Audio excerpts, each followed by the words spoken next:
LG കായം ഇപ്പോൾ 20% more കായം എന്നാൽ കൂടുതൽ രുചിയും കൂടുതൽ മൂല്യവും. അമ്മയ്ക്കും നന്ദുവിനുള്ളതുപോലെ എനിക്കുണ്ട് ഒരു വ്യക്തിത്വം.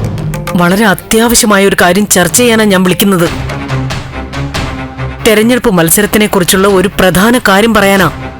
തെരഞ്ഞെടുപ്പിനെ കുറിച്ചെന്നല്ല, എന്റെ ജീവനെ കുറിച്ച് സംസാരിക്കാനായാലും ശരി, നന്ദു വന്ന് വിളിക്കാതെ ഞാൻ വരില്ലമ്മേ. അത് തീർച്ചയാ. പ്ലീസ് അമ്മ എന്നെ വിളിക്കല്ലേ.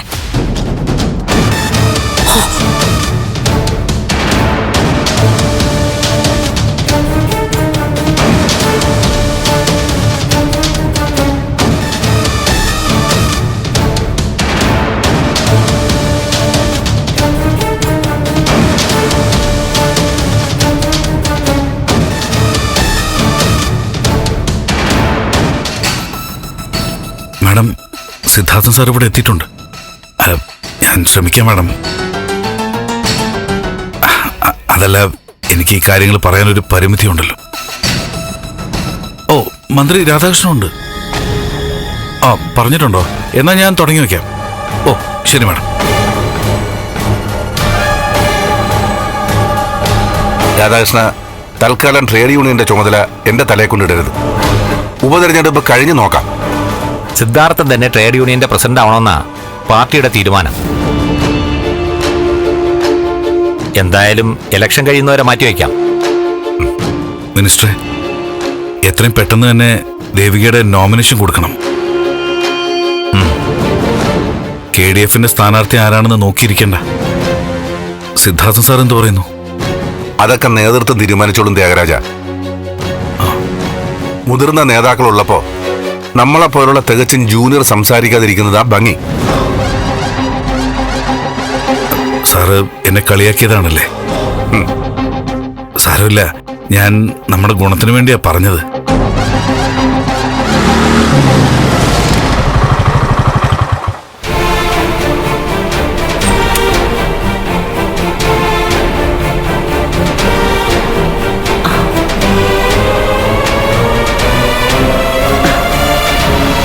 മോനായിരുന്നോ? ദേവിയെ, ദേ നന്ദൻ വന്നിരിക്കുന്നു.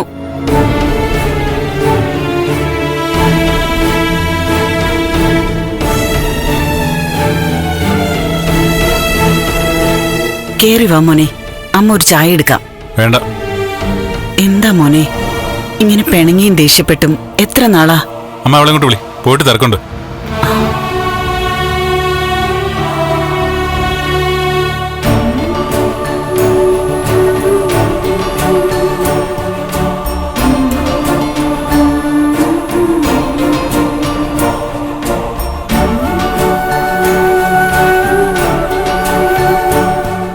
അമ്മ പറഞ്ഞേച്ചേ കൂട്ടിക്കൊണ്ട് ചെല്ല. അമ്മ നിന്നെ വിളിച്ചപ്പോ ഞാൻ വന്ന് വിളിച്ചാലേ അങ്ങോട്ട് വരത്തോളെന്ന് പറഞ്ഞു അല്ലേ? അത് നന്ദു. ആ വേണ്ട വേണ്ട, വിശദീകരണം ഒന്നും ചോദിച്ചില്ല. ഇറങ്ങ പോവാം. മോനെ, നീ വരുന്നുണ്ടോ ഇല്ലയോ? ഒരു മിനിറ്റ്, ദാ വരുന്നു.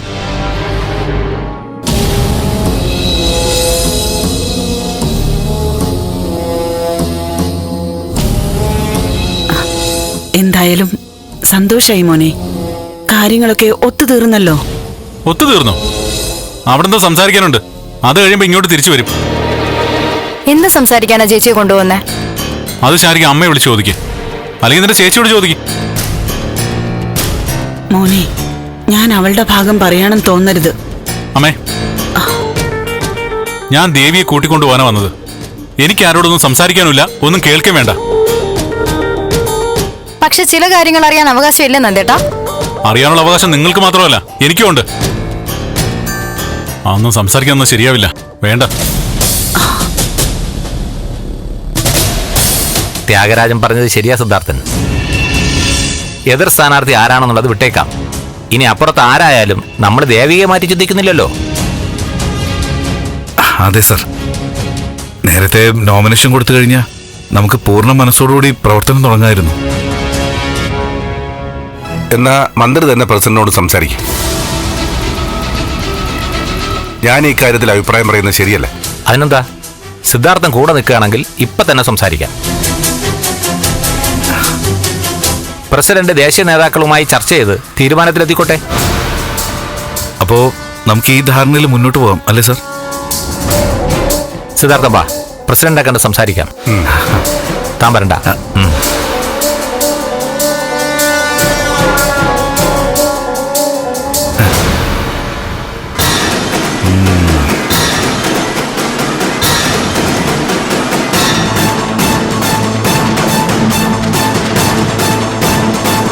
ആ മാഡം, മന്ത്രി സംസാരിക്കാൻ വേണ്ടി കയറിയിട്ടുണ്ട്. നടക്കും മാഡം.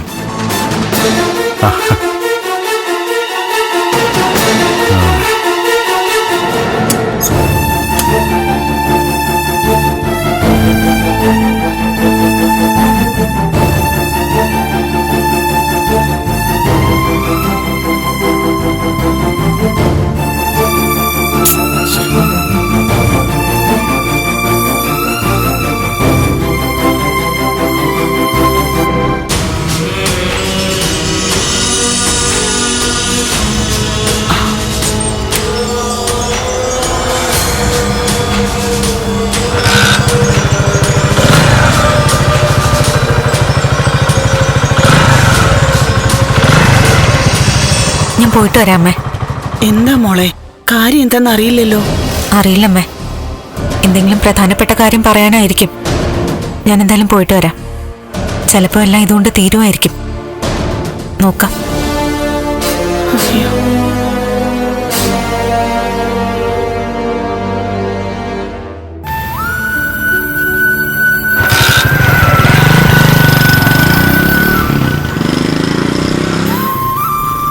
ഈശ്വര, എന്തിനായിരിക്കും ചെല്ലാൻ പറഞ്ഞത്? ചോദിച്ചിട്ട് രണ്ടുപേരും പറയുന്നില്ല. ഇനി വല്ല ജോൾസിനെ വിളിച്ച് കവടി നിരത്തി നോക്കാം.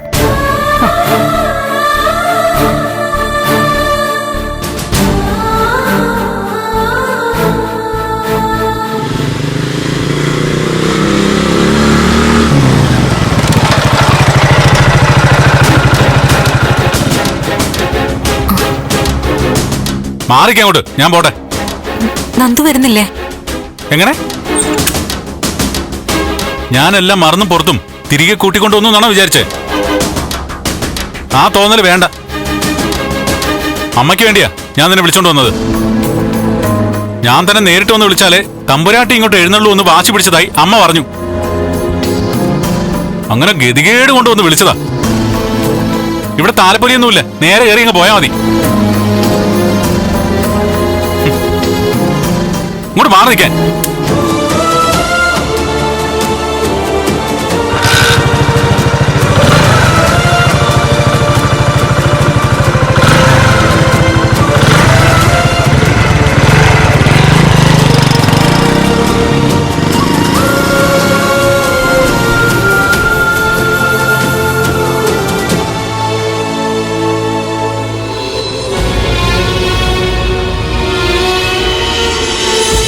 അമ്മേ,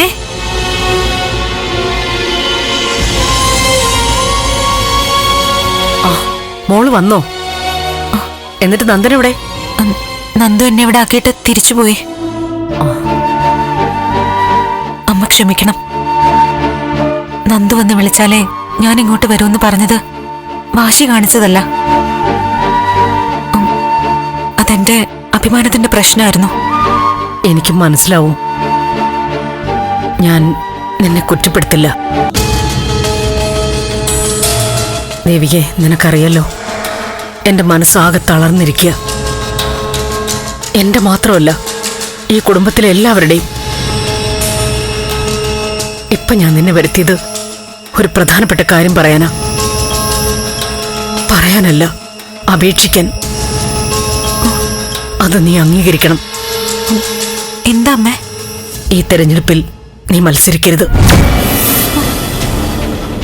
നോമിനേഷൻ കൊടുക്കേണ്ട തീയതി എത്തിക്കഴിഞ്ഞു. പത്രിക സമർപ്പിച്ചു കഴിഞ്ഞാൽ പിന്നെ പിന്മാറാൻ പറ്റില്ല. നീ നോമിനേഷൻ കൊടുക്കരുത്. എന്തുകൊണ്ടാണ് ഞാൻ ഇങ്ങനെ ആവശ്യപ്പെടുന്നതെന്ന് ചോദിക്കരുത്. പല കാരണങ്ങളും കാണുമെന്ന് വെച്ചോളൂ. നീ മത്സരിക്കരുത്. അതേ ഞാൻ പറയുന്നുള്ളൂ. സത്യം പറഞ്ഞ എന്റെ ജീവിതത്തിൽ എന്തൊക്കെയാ സംഭവിച്ചുകൊണ്ടിരിക്കുന്നതെന്ന് എനിക്കറിയില്ല. നന്ദുവായിട്ടുള്ള പ്രശ്നങ്ങൾ തുടങ്ങിയത് മുതൽ കാര്യങ്ങൾ കൈവിട്ടു പോയതുപോലെയാ. തെരഞ്ഞെടുപ്പ് മത്സരം, നന്ദുവായിട്ട് പിരിഞ്ഞ് താമസിക്കുന്നു, എല്ലാം. പത്രസമ്മേളനത്തിലും മീറ്റിംഗിലും ഒക്കെ ഞാൻ എങ്ങനെയോ ചെല്ലുന്നു, എന്തൊക്കെയോ പറയുന്നു, ഒരു യന്ത്രം പോലെ. ഇപ്പതാ അമ്മ പറയുന്നു മത്സരത്തിൽ നിന്ന് പിന്മാറാൻ. അതും അനുസരിക്കാം. ഞാൻ നോമിനേഷൻ കൊടുക്കുന്നില്ല, ഈ തെരഞ്ഞെടുപ്പിൽ മത്സരിക്കുന്നുമില്ല. അമ്മയുടെ ആവശ്യം ഞാൻ സ്വീകരിക്കുന്നു. മോളെ, നിന്റെ വിഷമം എനിക്ക് ഊഹിക്കാൻ പറ്റും. വിഷമോ? സത്യം പറഞ്ഞ ആശ്വാസം എനിക്ക്. അമ്മയ്ക്കറിയാലോ, ഈ ഒരു ഭാരം ഞാൻ അറിയാതെ എന്റെ തലയിൽ വന്ന് വീണതാ. അതിറക്കി വെക്കുമ്പോ ഒരു സമാധാനം കിട്ടും. പക്ഷേ ഒരു കാര്യം അമ്മേ, ഇതിപ്പോ ഞാൻ അംഗീകരിച്ചിട്ട് കാര്യമൊന്നുമില്ല. അച്ഛൻ സമ്മതിക്കണം. അച്ഛനോട് അമ്മ വേണം ഈ കാര്യം സംസാരിക്കാൻ. ഇല്ല, ഞാൻ പറഞ്ഞ സിദ്ധു കേൾക്കില്ല. മോള് പറഞ്ഞാ മതി. മാനസികമായിട്ട് ശരിയാകുന്നില്ലെന്നോ മെന്റൽ ഡിപ്രഷൻ ആണെന്നോ ഒക്കെ പറഞ്ഞാ മതി. നിർബന്ധം പിടിക്കണം, സിദ്ധു സമ്മതിക്കും.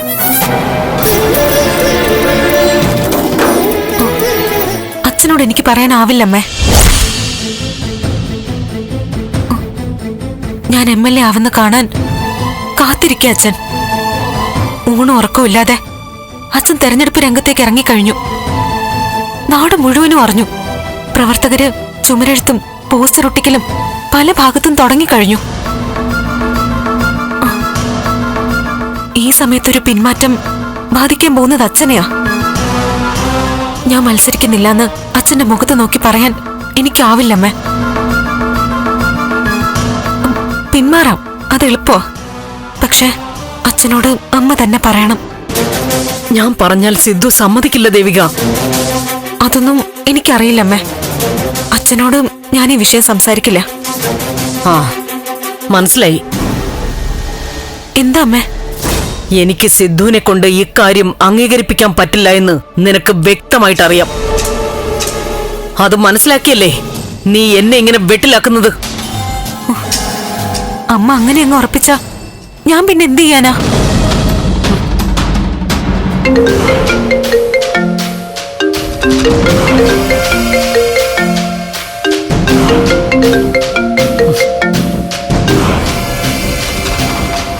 ഹലോ, അരുന്ധതിയാണ്.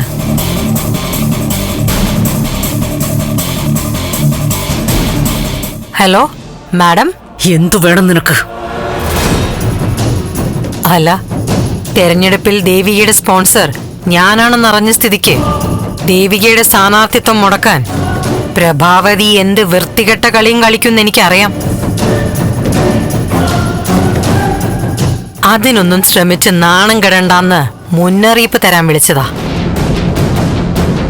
അവള് നിനക്ക് മരുമകളായിരിക്കും, പക്ഷേ എനിക്കിപ്പോ എന്റെ മോളാ ദേവിക. അവളെ തെരഞ്ഞെടുപ്പിൽ മത്സരിക്കാൻ ഇറക്കിയത് ജയിപ്പിക്കാൻ വേണ്ടിയാ. എനിക്കറിയാം അവളെ ജയിപ്പിക്കുന്നത് നിന്നെ തോൽപ്പിക്കുന്നതിന് തുല്യാണെന്ന്. പ്രഭാവതി കേൾക്കുന്നുണ്ടോ? നീ എഴുതി വെച്ചോ, ജയിക്കാൻ പോകുന്നത് പ്രഭാവതിയാ.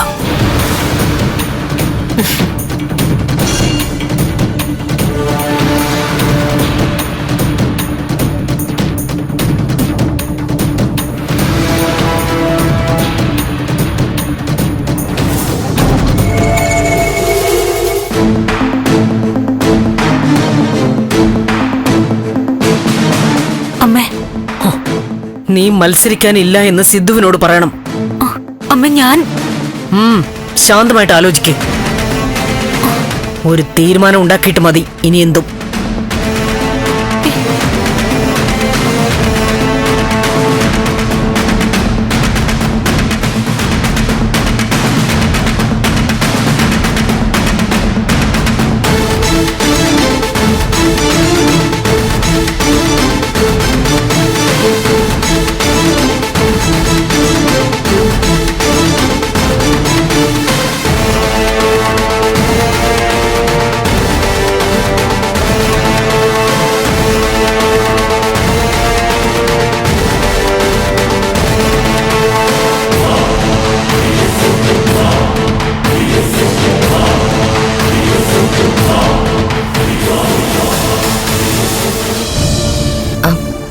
ആന്റിക്ക് വേണ്ടിയാണെങ്കിലും നന്ദൻ ദേവികയെ വിളിച്ചോണ്ട് വന്നല്ലോ, വലിയ സന്തോഷമായി.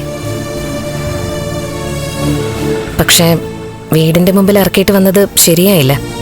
വഴിയിൽ ഇറക്കേണ്ടതായിരുന്നു. വീടിന്റെ മുമ്പ് വരെ കൊണ്ടു ചെന്നത് എന്റെ ഔദാര്യോ. തെരഞ്ഞെടുപ്പിന്റെ ചില കാര്യങ്ങള് അമ്മയ്ക്ക് അവളോട് സംസാരിക്കണം. അമ്മയോടെ വിളിച്ചു.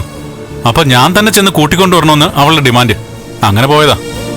എന്തോ ആയിക്കോട്ടെ നന്ദ, അവളുടെ കൂടെ ഒന്ന് അകത്തോട്ട് കയറായിരുന്നു. എന്തിന്? ഷോ കാണിക്കാനെന്ന് എനിക്ക് അറിയില്ല ഗൗരി. ഞാൻ ഒരിക്കലും അവളെ വിളിക്കാൻ പോകില്ലെന്ന് ഉറപ്പിച്ചതാ. അമ്മ വല്ലാതെ നിർബന്ധിച്ചു. നന്ദ, നിങ്ങളിങ്ങനെ പിരിഞ്ഞു നിൽക്കരുത്. സ്നേഹത്തോടെയാണെങ്കിൽ എത്ര ദൂരെയാണെങ്കിലും എത്ര കാലമാണെങ്കിലും അത് ഉൾക്കൊള്ളാൻ പറ്റും. ഇതായിപ്പോ ഞാനും മുരളേട്ടനും കടലിനപ്പുറമാണെങ്കിലും മുരളേട്ടൻ എന്റെ തൊട്ടടുത്തുണ്ടെന്നാ എനിക്ക് തോന്നുന്നത്. ഞങ്ങളിപ്പോ കടലിനപ്പുറം ഇപ്പുറം ഗൗരി. അങ്ങനെ ഒന്നും പറയല്ലേ നന്ദ. ആ പാവ എത്രമാത്രം നീറുന്നുണ്ടെന്ന് എനിക്ക് മനസ്സിലാവും. എന്റെ പൊന്നു ഗൗരി, ശ്വാസം വിടാൻ പോലും അവക്കിപ്പോ സമയമില്ല. പിന്നെയാ നീറാനും വേദനിക്കാനും അവക്ക് നേരം. അവക്ക് കാര്യം പറയാനും അവളുടെ കാര്യങ്ങൾ കേൾക്കാനും ഇപ്പൊ ആയിരക്കണക്കിന് അനുയായികളും ആരാധകരുമാ. അവക്കിനി ഈ ഒരു നന്ദന എന്തിനാ? പതിവ്രതയാണെന്ന് അറിയിക്കാൻ ചില നമ്പറുകൾ. ഭർത്താവ് ചെന്ന് വിളിച്ചാലേ വീട്ടിൽ വരൂ. ഭർത്താവ് കൺകണ്ട ദൈവം. എന്തായാലും അമ്മയായിട്ടുള്ള ചർച്ചയൊക്കെ കഴിഞ്ഞ് അവൾ മടങ്ങിയിട്ട് ഞാൻ തിരിച്ചു പോകുന്നുള്ളൂ. ശരിയപ്പോ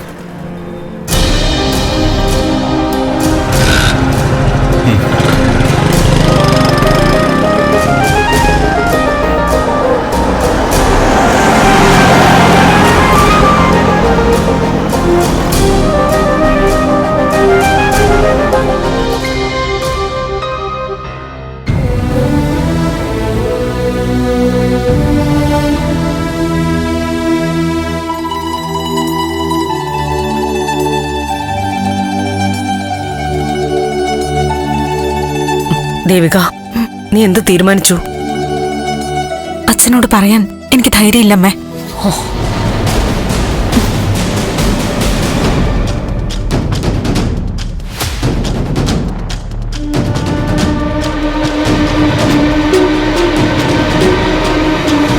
അമ്മേ, ദേവികയോട് സംസാരിച്ചല്ലോ അല്ലേ? സംസാരിച്ചു. ദേവിക, അമ്മയുടെ മാത്രമല്ല എന്റെ ആഗ്രഹവും ദേവിക മത്സരിക്കണ്ടെന്ന് തന്നെയാ. ചേച്ചി വിഷമിക്കണ്ട, മത്സരിക്കാനില്ലാന്ന് ഞാൻ പറഞ്ഞു കഴിഞ്ഞു. പത്രിക കൊടുക്കുന്നില്ല. പക്ഷേ ദേവിക മത്സരിക്കാൻ പാടില്ല എന്ന് സിദ്ധുവിനോട് ഞാൻ പറഞ്ഞ അനുവാദം വാങ്ങണമെന്നാ ദേവിക പറയുന്നേ. നീ പറ, ഞാനാണോ ദേവികയാണോ സിദ്ധുവിനോട് പറയേണ്ടത്? ഞാൻ പറഞ്ഞ സിദ്ധു മൈൻഡ് ചെയ്യൂ? നീ പറ. അമ്മ പറയുന്ന നേരാ ദേവിക.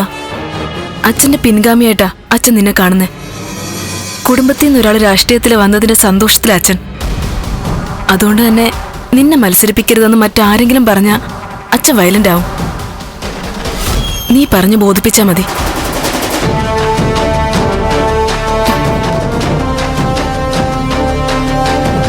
എന്റെ ഒരവസ്ഥ ആർക്കും മനസ്സിലാവുന്നില്ല. ഭർത്താവ് എന്നെ തിരിഞ്ഞു നോക്കുന്നില്ല. മനസ്സിന്റെ നിയന്ത്രണം കൈവിട്ടു പോവാ. ഭർത്താവ് തിരിഞ്ഞു നോക്കുന്നില്ലെങ്കിൽ അതിന് അതിൻ്റെതായ കാരണങ്ങൾ കാണും. എന്ത് വേണോ പറഞ്ഞോ ചേച്ചി. അച്ഛനോട് ഞാൻ പറയുന്നില്ല എന്ന് കേട്ടതിന്റെ ദേഷ്യത്തില് ചേച്ചി എന്തൊക്കെയോ പറയുന്നു. അങ്ങനെ ഞാൻ കരുതുന്നുള്ളൂ. ദേഷ്യം കാണിച്ചൊന്നുമല്ല, കാര്യമായിട്ട് തന്നെ പറഞ്ഞതാ. വേണ്ട, ഞാനൊന്നും പറയുന്നില്ല. കുടുംബത്തിന്റെ സമാധാനത്തിന് വേണ്ടിയാ അമ്മ പറഞ്ഞത് മത്സരിക്കണ്ടാന്ന്. അപ്പൊ അതിന് കുറെ നിബന്ധനകള് അച്ഛനോട് അമ്മ പറയണം. ഞങ്ങളുടെ അച്ഛനോട് ഞങ്ങൾ പറഞ്ഞ് മനസ്സിലാക്കിക്കോളാം. ദേവിക അതിന് ബുദ്ധിമുട്ടണ്ട. അമ്മേ, ഇനി ദേവികയുടെ ഇക്കാര്യം സംസാരിക്കണ്ട.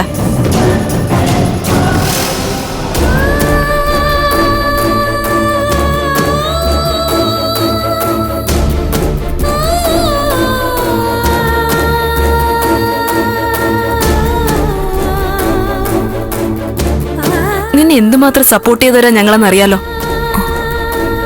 അന്ന് സപ്പോർട്ട് ചെയ്തത് ദേഷ്യം വരുമ്പോ വായി വരുന്നത് പറയാനുള്ള ലൈസൻസ് ആണെന്ന് ഞാൻ അറിഞ്ഞില്ല. നേരത്തെ ചേച്ചി സൂചിപ്പിച്ചതിന്റെ അർത്ഥമൊക്കെ എനിക്ക് മനസ്സിലായി. എന്നെ എനിക്കറിയാം, മറ്റാരും മനസ്സിലാക്കണ്ട. നിന്നെ വിഷമിപ്പിക്കാനൊന്നുമല്ല ഞാൻ പറഞ്ഞേ. പക്ഷെ നീ മാറിപ്പോയി. ആളും ആരവും കൈയടിയും ജൈവിളിയും ഒക്കെ നിന്നെ മാറ്റിക്കളഞ്ഞെന്ന് തോന്നുന്നു. അച്ഛൻ മാറാൻ പറഞ്ഞാലും നീ തെരഞ്ഞെടുപ്പിന്ന് മാറില്ല.